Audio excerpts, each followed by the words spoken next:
내년도 중학생까지 전면 무상급식 시행이 제기되고 있는 가운데 경남도 의원들의 입장은 무반응입니다. 창원시 도시재생의 중심 창동과 오동동 일원에서 대학생과 지역 주민이 함께 만드는 거리문화축제가 열렸습니다. 행복팀의 총괄 대표인 한모 씨를 비롯한 의사소통팀장 등의 공판이 열린 창원지법 앞을 다녀왔습니다. 경상남도는 지방공기업과 출자 출연기관 인사채용과 관련해 인사의 공정성을 위한 혁신 방안을 마련합니다. 시청자 여러분 안녕하십니까? 하나뉴스입니다. 첫 소식입니다.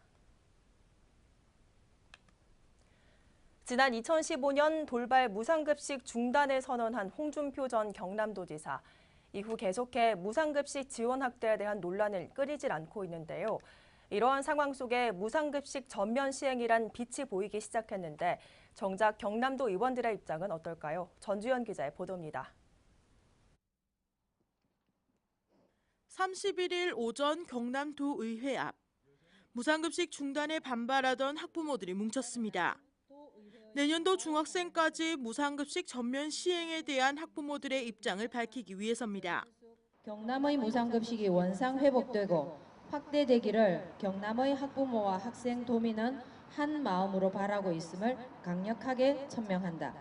만약 그러한 행위가 일어날 경우 내년 지방선거에서 반드시 심판할 것임을 엄중하게 경고한다. 이들은 경남도 의원들을 대상으로 무상급식 관련 공개 질의서를 보냈습니다. 하지만 돌아온 답변은 55명의 의원 중 겨우 7명. 이러한 도의원들의 행태에 학부모들의 비난만 쏟아집니다. 지금 홍준표 도지사가 자유한국당의 당대표니까 내년 지방선거를 앞두고 공천을 우려해서 그 프레임에서 전혀 벗어나지 못하는, 그럼에도 표는 얻어야겠고 이 표를 얻기 위해서 도민들에게 눈 가리고 아웅하는 식으로 고등학생 무상급식 확대까지 주장하는 그야말로 정치적 쇼 아니냐. 경남도 의회는 경남도와 경남도 교육청 간의 중재 역할을 하겠다며 TF팀을 구성했지만 이 또한 정치적 쇼라며 비난했습니다. 무상급식 중단에 당사자가 중재에 나서고 답변을 거부한다는 것은 무책임한 것이라는 겁니다. 이미 알다시피 경상남도가 전국의 최하위 꼴찌임에도 불구하고 이것을 해결하기 위한 도의회의 어떤 안은 제시되지 않은 채 계속 내년 지방선거를 앞두고 무상급식 문제에 대해서 새누리당이 무상급식을 중단했다는 이 오명에서 벗어나기 위한 몸부림만 하고 있는 것으로 저희들은 파악을 하고 있습니다. 한편 같은 날 오후 경남도 의회에서는 경남도와 경남도 교육청 관계자 그리고 경남도 의회 의장단이 간담회를 실시해 무상급식에 대해 논의했습니다. 내년도 무상급식 중학생 전면 확대에 대한 학부모들의 기대와 염원을 이번에는 이룰 수 있을지 귀추가 주목됩니다. 하나뉴스 전주현입니다. 창원 도시재생의 중심지인 창동과 오동동에서 대학생과 지역 주민이 함께 만드는 거리문화축제가 열렸습니다. 올해로 10회째를 맞이한 거리문화축제는 다양한 프로그램을 통해 행복한 지역사회 공동체 형성은 물론 도시재생 사업에도 활력을 불어넣고 있습니다. 표영민 기자입니다. 창원시 마산하포구 오동동 문화광장. 문화광장에는 대학생들이 직접 마련한 체험 부스마다 사람들로 북적이고 잠시 후 있을 뮤지컬 공연을 위해 무대에 선 학생들은 막바지 리허설로 구슬땀을 흘립니다. 이들은 모두 경남대학교 재학생들로 올해로 10회째를 맞은 거리문화축제를 풍성하게 만들어 나가고 있습니다. 거리문화축제에 오게 되었는데 사람들도 많고 처음 하는 거라서 좀 떨리고 재밌는 것 같아요. 경남대학교는 옛 마산 지역의 도시재생의 중요성을 알리기 위해 학생과 지역민, 지역기관과 함께 거리문화축제를 개최하고 있습니다.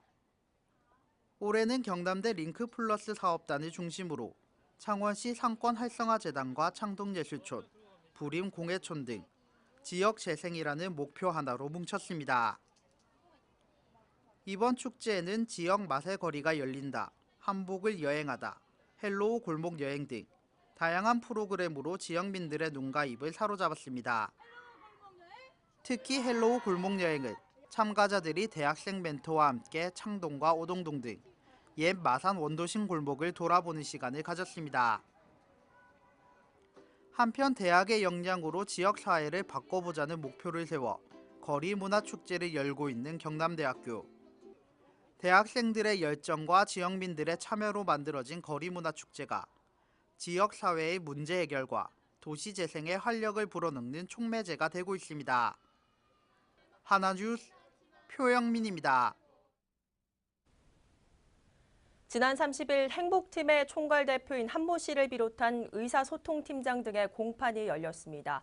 농아인들은 이날 창원지법 앞에 모여 집회를 열었는데요. 아직도 행복팀을 믿고 기다리는 피해자 가족들도 모였습니다. 김수정 기자의 보도입니다. 행복팀의 지역 대표와 팀장들이 탄 호송차가 들어오자 도로로 나서는 농아인들. 피켓을 흔들고 거세게 항의하는 소리 없는 외침입니다. 올해 가을 들어 가장 쌀쌀한 날씨를 보인 30일, 농아인들이 법원 앞에 모였습니다. 남편을 잃고 20년째 장애인 아들을 홀로 키워온 김모 씨는 찢어지는 가슴을 움켜쥐고 단상으로 올랐습니다. 아직도 신고를 하지 않고 행복팀을 믿고 기다리는 아들. 오히려 신고를 권유하는 어머니에게 협박까지 하며 아들은 여전히 행복팀에서 빠져나오지 못하고 있습니다. 거실에서 신고를 하라고 이건 너 혼자 감당 못한다. 엄마가 나서야 된다. 신고를 하자. 그러니까 안 한대요. 돈 받았을 때 지가 알아서 다 한대요. 제가 무릎을 꿇었어요. 부모가. 엄마가. 어머니와 아버지 모두가 행복팀에 4억 원가량을 투자한 김모 씨의 가정은 이미 무너졌습니다. 경찰에 신고를 하면 투자금의 50%를 돌려주고 신고를 안 할 경우 100% 돌려준다는 행복팀의 말을 부모님은 계속해서 믿고 있는 겁니다. 얘기를 하면 진짜 손찌검이 왔다 갔다 할 정도로, 그러고 아버님도 나도 너 같은 자식 필요 없다고 하시면서 그냥 아무한테도 얘기 못하고 속으로만 그렇게 묻어두고 살고 있어요. 형법 제11조에 따르면 농아자의 행위는 형을 감경한다라고 규정돼 있습니다. 이 때문에 사건을 주도한 행복팀의 농아인들은 반성의 기미도 보이지 않는다는 게 피해자 대책위원회의 이야기입니다. 오히려 새로운 행복팀을 만들어 피해자들을 현혹하고 있습니다. 수억 원을 투자하고도 신고조차 하지 않은 350여 명의 피해자들과 그들을 바라보며 애가 타는 가족들. 가정을 한순간에 무너뜨린 행복팀에 가족들은 법정 최고형을 구형하라고 목소리를 높이고 있습니다. 헬로티비 뉴스 김수정입니다. 경상남도는 지방공기업과 출자출연기관 인사채용과 관련해 인사의 공정성과 예산 배분의 적정성, 합리성 등 혁신 방안을 마련키로 했습니다.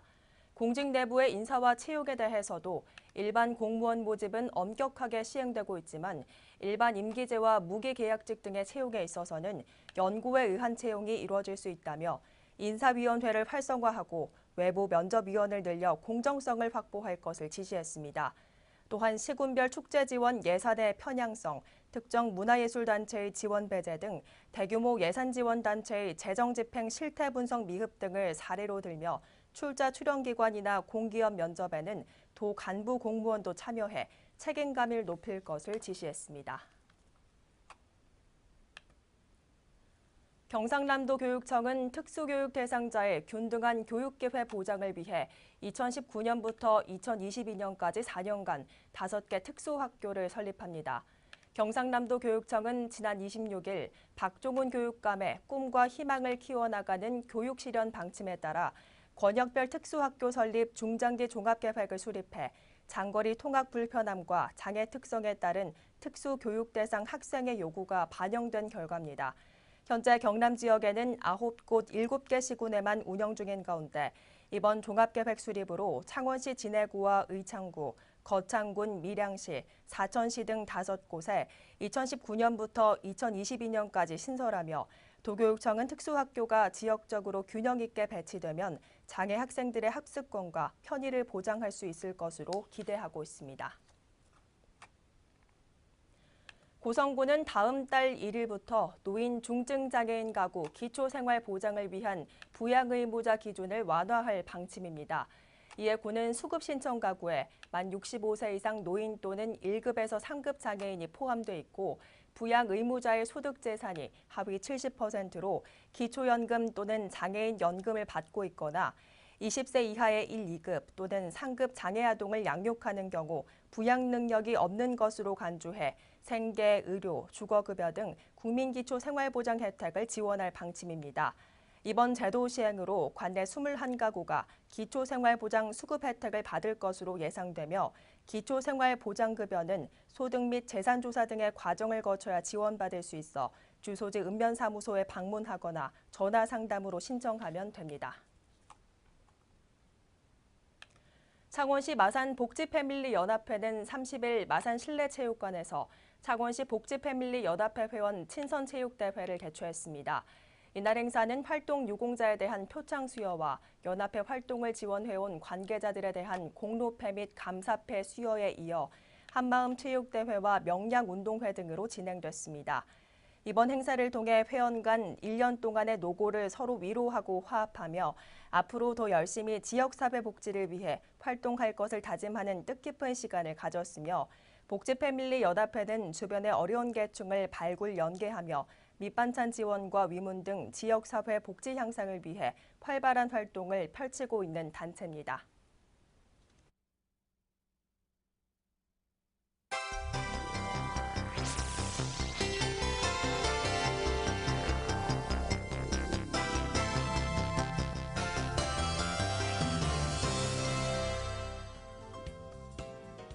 토경시의 중심하인 강구안 정비 사업을 둘러싸고 찬반 논란이 일고 있습니다.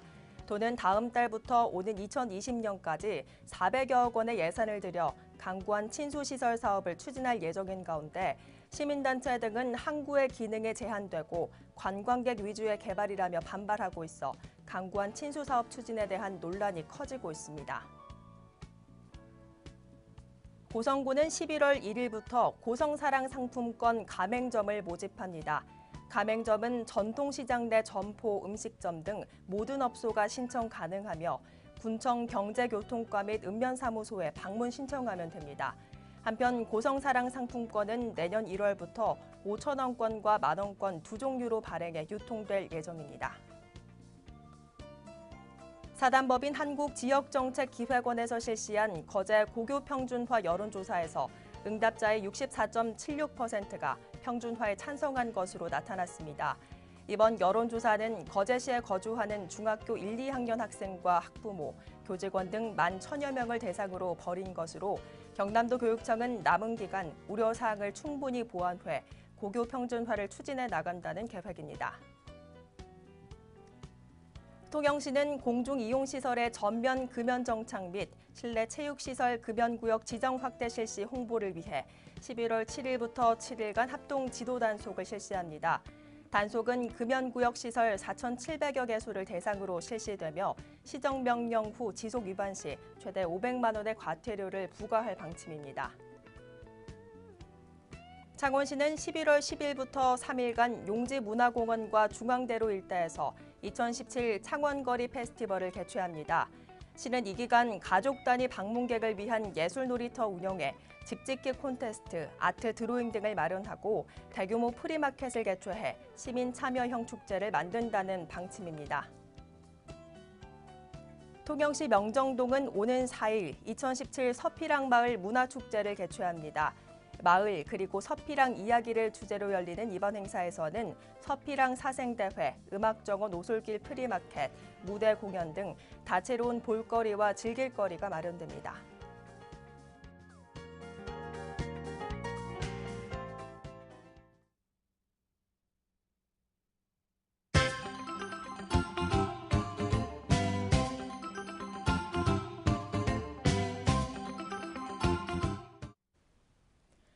창원시 진해구 여좌동은 28일 진해역 광장에서 블라썸 여자 토크 아트 콘서트를 개최했습니다. 블라썸 여자 프로젝트의 일환으로 마련된 이날 콘서트는 편견을 주제로 다양한 행사를 진행해 장애인과 비장애인의 벽을 해소하는 자리가 됐습니다. 거제 청년비전 22연합집회는 지난 30일 장평동 주민센터에 저소득 세대를 위한 장학금을 기탁했습니다. 이날 기탁된 장학금은 지난달 개최된 사랑나눔 음식바자회 수익금으로 마련한 것으로 관내 가정위탁 아동 2명에게 전달될 예정입니다. 고성군 9만면 바르게 살기 위원회는 30일 9만면 사무소 일원에서 법질서 지키기 캠페인을 펼쳤습니다. 이어 9만천 일대에서 환경 정화 활동을 펼치며 살기 좋고 깨끗한 9만면 만들기에 앞장섰습니다. 통영시는 11월 1일부터 3일간 통영수산물 판로 확대를 위해 중국 청도시에서 개최되는 국제어업박람회에 참가합니다. 올해는 굴 수화식 수협과 근해 통발 수협 등 9개 업체가 참가해 냉동굴과 장어, 굴 스낵 등의 적극적인 마케팅 활동을 펼칠 계획입니다. 창원시 마산 하포구 산호동 맞춤형 복지팀은 지난 30일 위기 가구 한 세대를 방문해 동절기 위문품을 전달했습니다. 특히 이날 방문한 가구의 어르신은 우울증과 치매를 앓고 있어 산호동은 사례관리 대상으로 지정해 지속적으로 안부 등을 확인해 나갈 계획입니다. 거제시 연초면 지역사회보장협의체는 지난 30일 다문화 가족들을 위한 한식 반찬 만들기 행사를 개최했습니다. 행사 참가자들은 중국과 라오스 등지에서 한국으로 시집온 세댁들로 보장협의체 위원들과 2시간 동안 전통 음식을 만들며 한국 문화를 배우는 시간을 보냈습니다. 대한적십자사 거류면 봉사회 및 거류면 후원회는 31일 제7회 독거노인 생신상 차려드리기 행사를 가졌습니다. 이날 행사에는 면내 홀로 사는 어르신과 이장 등 200여 명이 참석한 가운데 정성껏 마련한 음식을 대접하고 케이크 절단식, 위안 공연 등의 행사로 어르신들의 생신을 축하했습니다. 통영시는 사단법인 한국목욕업중앙회 통영시 지부와 협약을 맺고 사랑의 목욕탕 운영을 통해 청소년 복지 서비스를 시행합니다. 위기 청소년 보호를 위해 지난 2013년부터 운영되어 온 목욕 사업은 앞으로 2년간 200여 명의 청소년들이 무료 목욕 서비스를 지원받게 됩니다. 이상으로 뉴스를 마칩니다. 시청해주신 여러분 고맙습니다.